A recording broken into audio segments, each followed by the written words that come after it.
In case you haven't heard, 100,000 Armenians have been ethnically cleansed due to a military assault by Azerbaijan and have been forced to flee for their lives to Armenia from an autonomous region called Artsakh, a thriving and democratic autonomous Armenian majority region. Well, let's just go right to the beginning. In order to understand what's really going on, there's a few pieces of history you need to understand. The Armenian people are an indigenous Caucasian society, known to themselves as Hayastan, named after Haik, one of the sons of the biblical Noah, whose ark is said to have run aground on Mount Ararat, which is now in Turkey but was Armenian for thousands of years. Some historians have tried to claim that Armenians are descended from a prehistoric population that migrated there from the Balkans, but genetic research really didn't support this theory. It's quite clear that they descend from some of the most ancient civilizations of Anatolia. The first unambiguous reference to the Armenian people as we know them today can be dated back to the 6th century BC by Persian and Greek scholars, making the Armenians one of the most ancient and continuous civilizations on the written record. Armenia was also the first country in history to adopt Christianity as a state religion. The world's oldest Christian country can be dated back to 300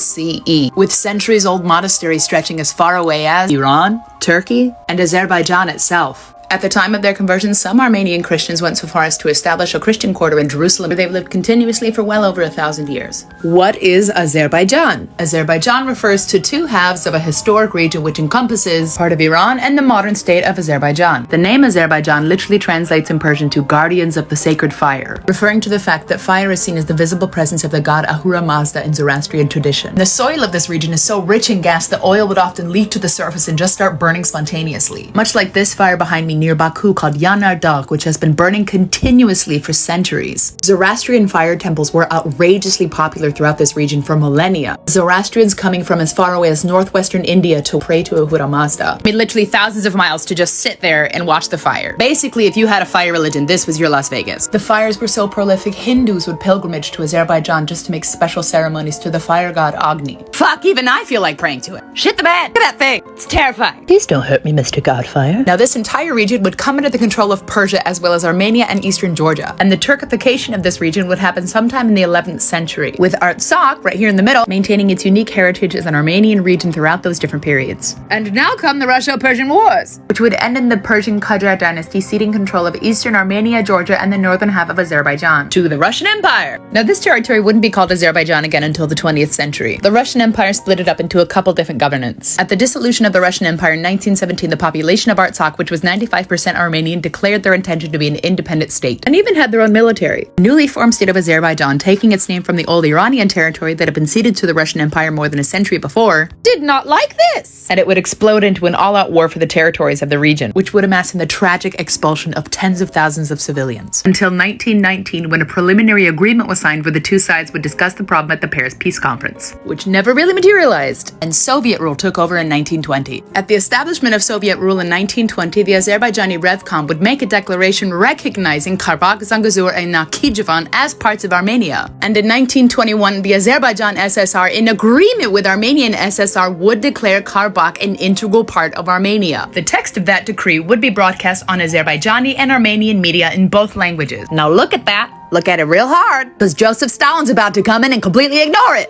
and decided to make Artsakh an autonomous oblast within Azerbaijan. Damn you to hell, I'm Joseph Stalin, I do what I want. It did still, however, maintain what? An Armenian majority. In 1988, at the breakup of the Soviet Union, Artsakh still didn't want to be a part of Azerbaijan, and Azerbaijan did not like this either. And it would once again burst out into all-out war, with pogroms and massacres displacing hundreds of thousands of people. 200,000 Armenians fled Baku alone. In 1991, Artsakh held an independence referendum, which was something they would do multiple times. And it was offered to all citizens of the area, including the minority Azeri, who boycotted. 99.89% of the population voted in favor of being independent of Azerbaijan, with a voter turnout of 82%. You want to know how profound that is? Only about 60% of eligible adults in the United States came out to vote in 2020. And since then, Artsakh has not functioned as a part of Azerbaijan. They've had more than 10 free and fair open elections since that day, with international observers praising the democratic process within Artsakh. Meanwhile, in that same time frame, Azerbaijan is, however, a hereditary, autocratic, authoritarian regime that's been ruled by one family for 30 years, with a freedom index lower than Uganda. I'ma just put it in perspective for you. Okay, so here we got our top 10, Switzerland, New Zealand, Estonia, you know, the given. Then over here we got Czech Republic, Germany, United Kingdom, United United States and Armenia, a few notches higher than Spain. And right here around 118,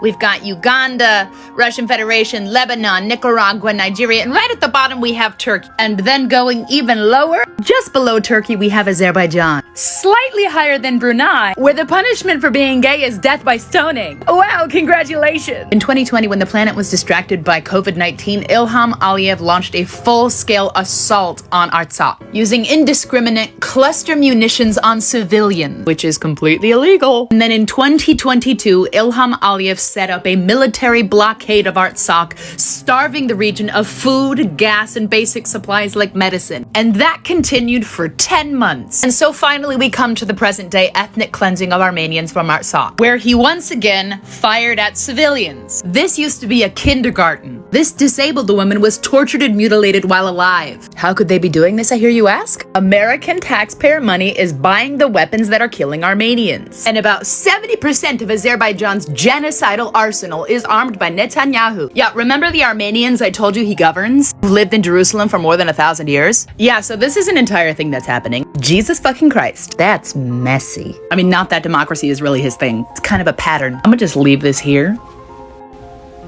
Oh, don't worry, the UN came. Did they come during 10 months of starvation? Did they come in 2020 when Azerbaijani soldiers were happily posting the massacres they were committing on social media? Of course not! They came after everyone had already left. Nobody's being harassed. Did you hear that? Nobody's being harassed. The UN said there's nobody left to harass. Here are Azerbaijani soldiers wearing arm patches dedicated to genocidal criminals. Here Azerbaijani soldiers are proudly posting the decapitation of Armenians on social media. But you're right, that's not harassment. It's actually just murder. Murder. Just murder. Why are foreign governments letting this happen? Remember this that I told you about? A ground so rich in oil people would come from all over the world just to worship it? Turns out times don't change, guys. For the love of God, sanction Azerbaijan. Or just finally come out with it and set up a temple of your own and pray to the only thing you really care about.